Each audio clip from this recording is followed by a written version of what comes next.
Nigel Farage has accused the British government of being utterly rudderless in the face of a growing migrant crisis in the English Channel and said that Prime Minister Boris Johnson doesn't have a clue how to manage post-Brexit Britain.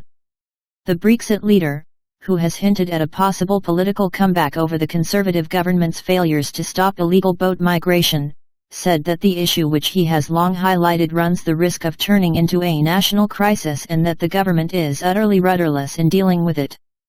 I think it is possible that by the spring or summer of next year the Channel crossings by migrants will become a national emergency, Farage told the Sunday Express.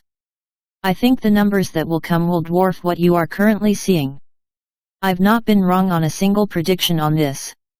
You can put 20,000 police on the beaches in France, but if the pull factors remain as strong here, namely 4-star accommodation, 3 square meals a day, health care, dental care, spending money, and the massive illegal economy that thrives in Britain with slave conditions, although nobody dares want to talk about that whether it is in Leicester or wherever it is.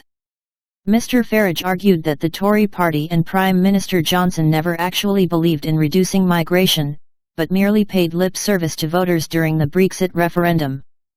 Boris Johnson didn't even want to talk about migration in the referendum, he said, adding, "They mentioned it because they got electoral advantage from it, they never meant it." The apparent lack of a desire to reduce immigration was perhaps demonstrated by Health Secretary Sajid Javid on Sunday, who told Sky News that the UK should be very proud of having expanded the asylum system to allow tens of thousands to settle in Britain. Mr. Farage, who stepped back from frontline politics in February following the UK's official departure from the European Union, warned that the British public is growing tired of the Conservative Party's inability or unwillingness to confront the crisis in the English Channel, which claimed the lives of 27 migrants this week, including a pregnant woman, after a boat capsized off the French coast. The majority of Leave voters, the vast majority of Conservative voters see immigration as an absolutely defining issue, and he hasn't got a clue how to do this. I think there are millions of people now who literally would not vote. The Corbyn bogeyman has gone. It is difficult to see how Starmer could be worse. On a possible return to the political fray, the former Brexit Party, later rebranded as Reform UK, leader, said never say never and that he will think about it. Mr. Farage claimed to have been contacted by big Tory donors, who have become disillusioned with the left-wing agenda of the supposed Conservative government. They are not taking advantage of Brexit. We have got our country back, but we have not changed politics for good, he said.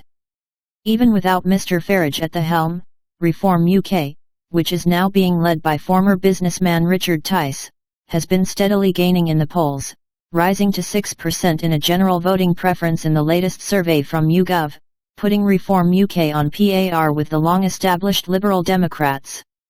It's amazing given that the brand name isn't even established yet. Is there an appetite for something? Yes, there really is, Farage said.